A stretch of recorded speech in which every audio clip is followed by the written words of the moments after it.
बिस्मिल्लाहिर्रहमानिर्रहीम, अस्सलाम वालेकुम नाजरीन, मैं हूं बाबर हयात और आप देख रहे हैं 24/7 उर्दू न्यूज पर। होम एक्सपेंट्स के ताबन से बाबर हयात शो। नाजरीन, ये जो T20 वर्ल्ड कप है, ये लग रहा है कि ये अपसेट्स का वर्ल्ड कप होने जा रहा है और बहुत कुछ अपसेट होने वाला है, ऐसा लग रहा है इस T20 वर्ल्ड कप में, क्योंकि हर रोज अपसेट्स होने शुरू हो गए हैं और कुछ लोग भी अपसेट हैं, मैं भी अपसेट हूं, आप भी अपसेट हैं, क्योंकि हमारी टीम तो है ही ऐसी जो हमेशा अपसेट करती है। या वो कहते हैं ना, चल गई तो चांद तक, नहीं तो शाम तक, वो वाला हमारी टीम का हिसाब है। और सवाल उठ रहे हैं जनाब कि पाकिस्तान की टीम कितना प्रिपेयर है T20 वर्ल्ड कप को लेकर के। सारी टीमें प्रिपेयर नजर आ रही हैं, लेकिन कुछ टीमें नजर नहीं आ रही। आज कुछ और भी वार्म अप मैचेस खेले गए। मेरे कुछ दोस्त मुझसे नाराज होते हैं, बाबर भाई क्यों आप क्रिटिसाइज करते हैं पाकिस्तानी टीम को, आप ठीक है उन्होंने ये वार्म अप मैच ही तो था। तो सर ये बिल्कुल आप सही कह रहे हैं, ये वार्म अप मैच ही था, ये वार्म अप मैच था, ये प्रैक्टिस सेशन तो नहीं था यार। ये कोई नेट प्रैक्टिस तो नहीं हो रही थी ना, कि जिसका कोई नतीजा नहीं निकलना था, या जस्ट एक प्रैक्टिस थी। मतलब इस तरह तो एक प्रॉपर एक मैच था जिसको बाकायदा ब्रॉडकास्ट किया जा रहा था, जिसमें आपके पास पूरा मौका था कि आप एक कंपैटिटिव टीम के अगेंस्ट, यानी वो टीम जो इस T20 वर्ल्ड कप की विनिंग कंपैटिटर्स में से एक है, जिसके बारे में ये कहा जा सकता है कि वो इस T20 वर्ल्ड कप को लेकर के जाने वाले कंटेंडर्स में से एक है। ऑस्ट्रेलिया और इंग्लैंड दोनों, उन दोनों टीमों के अगेंस्ट पाकिस्तान और इंडिया को आज मौका मिला कि यार तुम लोग अपनी तैयारी करो इनके अगेंस्ट, तुम्हें टफ तरीन टीमें दे रहे हैं। और उन टफ टीमों ने दोनों टीमों को टफ टाइम दिया है। उन्होंने इस मैच को बिल्कुल हमारी तरह नहीं लिया, बल्कि तीनों टीमों ने, इवन इंडिया ने भी उसको बिल्कुल प्रोफेशनल वे में खेला है। उन्होंने अपना बेस्ट किया है और उस बेस्ट में उनके बॉलर्स बेस्ट करते हुए नजर आए। पहले उनके बल्लेबाज बेस्ट करते हुए दिखाई दिए हैं, उसके बाद फिर उनके बॉलर्स बेस्ट करते, उनके फील्डर्स बेस्ट करते हुए दिखाई दिए हैं। खास तौर पे जो जबरदस्त किस्म की फील्डिंग विराट कोहली की तरफ से देखने को मिली और जो फिटनेस का लेवल उसका आज नजर आया है, जो खास तौर पे उसने एक अनबिलीवेबल कैच बाउंड्री के ऊपर पकड़ा, उसके बाद फिर उसने रन आउट किया, तो उसकी फिटनेस के चर्चे हैं इस वक्त पूरी दुनिया में कि यार ये देखो कितना फिट प्लेयर है और कितना मैक्सिमम वो अपना दे रहा है। एक कहने के तो वार्म अप मैच था, क्या जरूरत पड़ी हुई थी उसको इतना टफ कैच पकड़ने की जी? क्या जरूरत पड़ी हुई थी उसको इतना जबरदस्त किस्म का रन आउट करने की? फर्क तो पड़ना नहीं था, क्योंकि ये तो वार्म अप मैच था, ये तो वार्म अप मैच था। क्या जरूरत पड़ी हुई थी कि एरन फिंच जो है वो 70+ स्कोर करे या दूसरे जो खिलाड़ी हैं वो उसका साथ दें? जरूरत क्या पड़ी थी? क्योंकि भाई आप लोगों के बकौल तो ये वार्म अप मैच था, इसका कोई फायदा कोई नुकसान नहीं। खुदा का खौफ करो यार, warm up match south Africa ने भी खेला है आज। उन्होंने न्यूजीलैंड को 99 पे ऑल आउट कर दिया भाई। वो भी तो वार्म अप मैच खेल रहे थे ना भाई, वो भी तो वार्म अप मैच खेल रहे थे, उन्होंने 9 विकेटों से मैच जीत लिया। ठीक है, वार्म अप मैच बांग्लादेश और अफगानिस्तान के दरमियान में भी हुआ, जिसने अफगानिस्तान ने बांग्लादेश को उड़ा के रख दिया। हमारा मसला, मुझे तो ऐसा ही लग रहा है कि हमारा मसला, बांग्लादेश का मसला और न्यूजीलैंड का मसला एक ही है। न्यूजीलैंड भी हमारे जैसे मसाइल का शिकार है और इसी वजह से वो हमसे T20 सीरीज भी आ रही है। तो भाइयों, भारत बहुत जबरदस्त इस वक्त, जिसको आप कहते हैं ना कि एक ऐसी उसमें रिदम में आया है आज के इस मैच के बाद, क्योंकि आज मोहम्मद शामी जो है उसकी वापसी हुई है और उसने पाकिस्तान के लिए खतरे की घंटी बजा दी है। ये अलग बात कि हमारा शाहीन शाह अफरीदी जो है उसने भी आज बुरा नहीं किया, अच्छा उसने स्टार्ट लिया है, जो 2 ओवर्स किए उसने अच्छे किए हैं। लेकिन प्रॉब्लम यह है कि ये हमारा जो शाहीन अफरीदी है इसको भारतीय खतरे की घंटी समझ रहे हैं और हम मोहम्मद शामी को खतरे की घंटी समझ रहे हैं। हालांकि मेरे ख्याल में सबसे बड़े खतरे की जो घंटी है वो बेसिकली इंडिया का बैटिंग ऑर्डर है, जिसमें बहुत ज्यादा डेप्थ है और उनका मिडिल ऑर्डर बहुत ज्यादा स्ट्रांग है। हमारा मिडिल ऑर्डर आज फिर ठिस ठिस ठुस ठुस फुस फुस हो गया, आज फिर वही हो गया हमारे मिडिल ऑर्डर के साथ। हम आज T20 वर्ल्ड कप में बैठे हुए हैं, ये मसला हम कब से डिस्कस कर रहे हैं मिडिल ऑर्डर का। एशिया कप में भी डिस्कस किया, इंग्लैंड के खिलाफ भी डिस्कस किया, न्यूजीलैंड के खिलाफ भी डिस्कस किया, हम वर्ल्ड कप में पहुंच गए, हम फिर वही मसला डिस्कस कर रहे हैं कि भाई इफ्तिखार अहमद जो है वो नहीं आज चला, हालांकि वो ठीक टच में दिखाई दे रहा था, अनफॉर्चुनेटली उसको रन आउट करवा दिया गया हमारे आसिफ अली द्वारा, और उसके बाद आसिफ अली खुद रन आउट हो गए। और मतलब ये खुशदिल को मौका दिया आज एक बार फिर कि जा बेटा तू जी ले अपनी जिंदगी, उसने आज फिर अपनी जिंदगी को शर्मिंदगी में बदल दिया। तो ये प्रॉब्लम है ना सर, ये प्रॉब्लम्स हैं तो हम इनके ऊपर बात कर रहे हैं। हम कैसे इनके ऊपर आंखें बंद कर लें कि जी सब कुछ ठीक चल रहा है, कबूतर की तरह आंखें बंद कर लें कि बिल्ली हमें नहीं खाएगी। भाई जब भी कोई टफ कंडीशंस आएंगी, टफ मौके आएंगे, टेस्ट होगा ये। अच्छा, बाबर और रिजवान को आप में से बहुत से लोग कह रहे हैं कि जी ठीक किया उन्होंने, रेस्ट किया, हमने फिर भी 160-70 स्कोर तो बना लिया। मतलब अगर 20 ओवर होते तो मुमकिन है हम 170 प्लस भी बना जाते। लेकिन प्रॉब्लम ये है कि 170 प्लस हम बाबर के साथ भी इतना ही बनाते हैं, हम रिजवान के साथ भी इतना ही बनाते हैं।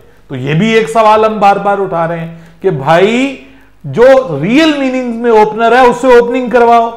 हम कहते थे कि फखर जमान को ऊपर लेके आओ रिजवान के साथ, तो क्या गलत कहते थे? हम कहते थे कि भाई शान मसूद को ले आओ, और नहीं तो मैं कहता था कि कम से कम शान मसूद को ही ओपनिंग करवा लो, बाबर तुम तीसरे नंबर पे आ जाओ। लेकिन वो आज आपने देखा है शान मसूद ने कितने जिगरे वाली इनिंग खेली है, कितनी अच्छी। वो भी तो वार्म अप मैच ही खेलने आया था ना, वो क्यों इस तरह की क्रिकेट खेला है? ये मुझे बताए ना मेरे सवाल का। आप कहते हैं क्या हुआ जी, वार्म अप मैच है। भाई वार्म अप मैच इसीलिए होता है कि आप अपना बेस्ट कॉम्बिनेशन बनाएं। ये नहीं होता कि आप बच्चों को कहेंगे जाओ जी लो अपनी जिंदगी और जाओ जाके अपनी मर्जी से खेलो, कैच ड्रॉप करो, रन आउट मिस करो, ठीक है, उसके बाद जो है वो खुद रन आउट हो जाओ और बॉलर जो है वो छक्के खाते जाओ और हंसते जाओ। मतलब हंसते जाओ, शादाब खान साहब छक्के खा खा के हंस रहे थे। मतलब हमने तो उसको बिल्कुल ही जोक बना दिया ना।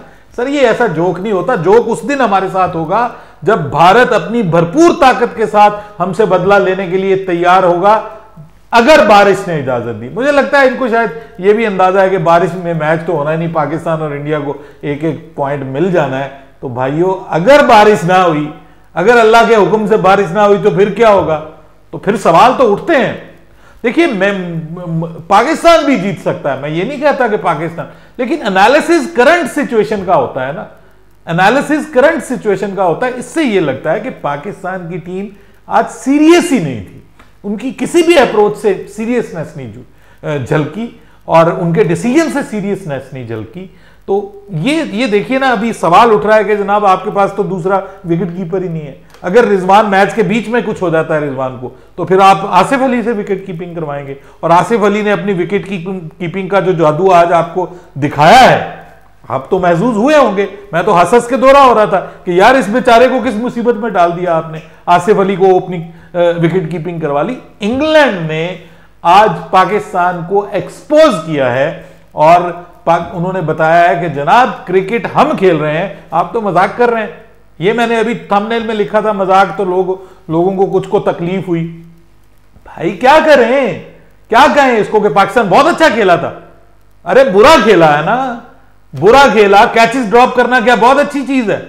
वार्म अप मैच में भी करने चाहिए, ठीक है। मुझे बताएं कि जो है वो रन आउट होना क्या वार्म अप मैच में जायज है? ठीक है, कोई फर्क नहीं पड़ता। अरे भाई हार होती है, भले वो किसी भी मैच में हो। क्यों मुंह इनके लटके हुए थे मैच के बाद? मुझे बताएं ना।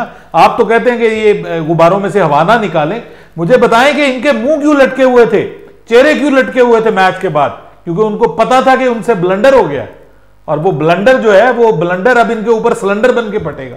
ये मैं आपको बता रहा हूं, क्योंकि ये चीजें आपके आगे आती हैं। अब खुदा ना खास्ता अगला मैच नहीं होता तो फिर क्या है, पाकिस्तान ये इसी रिदम के साथ, इसी मोमेंटम के साथ जाएगा। ये यहां से टीमें मोमेंटम क्रिएट करती हैं अपने लिए, अपने कहती हैं कि जी हमने सब कुछ कर लिया, हमें अब किसी चीज की जरूरत नहीं है। हम ये दोनों मैचेस में अपना जो बेस्ट प्लेइंग 11 है उसको हम मैदान में उतारेंगे। दोनों मैचेस में कंडीशन से रिलेटेड और दो टफेस्ट टीम्स के खिलाफ, मुश्किल टीमों के खिलाफ हम यहां पर जो है वो अपनी बेस्ट प्रैक्टिस करेंगे। तो ये तो बेस्ट प्रैक्टिस नहीं है फ्रॉम नोवेयर एट ऑल। लेकिन आज जो अपसेट हुआ है वेस्ट इंडीज वाला, देखिए मैं तो सर पकड़ के बैठ गया हूं। 2 बार की वर्ल्ड चैंपियन है यार वो टीम, और स्कॉटलैंड ने, मनसी ने और दूसरे जो उनके बॉलर्स और बल्लेबाज सब ने क्या कमाल का शॉकिंग, मतलब it's a shocking defeat for West Indian cricket. और मुझे नहीं लगता कि इतने इतने रन्स से जो है वो जब आपको डिफीट मिलती है, श्रीलंका भी इतने बड़े मार्जिन से हारा, ये भी बड़े मार्जिन से हारा, तो ये टॉप पे तो आ ही नहीं सकती। हम जो सोच रहे थे कि शायद ये दोनों टीमें हमारे ग्रुप में आ जाएंगी, तो अब ऐसा होता हुआ दिखाई नहीं दे रहा। इनमें से एक ही टीम आएगी और वो मोस्ट प्रोबेबली मुझे लग रहा है कि आ जाएगी यहां से जिम्बाब्वे। जिस तरह से आज जिम्बाब्वे की टीम खेली है यार, मुझे सही मजा आया जिम्बाब्वे को आज देख के, और खास तौर पे सिकंदर रजा ने जिस तरह से इस टीम को अप किया हुआ है। मतलब यहां पे आपको याद होगा कि यहां पे ऑस्ट्रेलिया में उन्होंने ऑस्ट्रेलिया को हराया, ठीक है। जिस तरह से उन्होंने अपनी क्रिकेट को, जिसको कहते हैं ना, बूस्ट कर दिया एक किस्म का, ये लड़का जो है सिकंदर रजा, क्या कमाल की आज उसने बल्लेबाजी की है। और फिर जब एक बंदा जिम्मेदारी ले लेता है ना, तो दूसरे लोग साथ में आके 10-10, 20-20 भी बनाते रहे, तो आप 170 प्लस कर जाते हैं। और उसके बाद फिर उनकी बॉलिंग, ब्लेसिंग मजहर रबानी, क्या कमाल की वो बॉलिंग कर रहा है। और कई लोगों के तो मुझे नाम भी याद नहीं है जिन्होंने बहुत अच्छा परफॉर्म किया। और फिर उनकी फील्डिंग देखिए सर, जान लड़ा रही हैं दुनिया की टीमें, जान लड़ा रही हैं, और नीचे से उठ के टीमें जो है वो आ रही हैं आगे। और पाकिस्तान के लिए खतरा है भाइयों, पाकिस्तान के लिए खतरा है। दुआ करो दूसरा मैच हो और पाकिस्तान अपनी फुल स्ट्रेंथ टीम के साथ खेले, एक जीत हासिल करे और जीत हासिल करके आगे जाए। लेकिन अगर बारिश हो गई तो फिर हम सर पकड़ के बैठे होंगे कि पाकिस्तान की टीम का क्या बनेगा। हम वर्ल्ड कप में बैठे हुए हैं, we are in T20 world cup 2022 start हो चुका है भाइयों, स्टार्ट हो चुका है।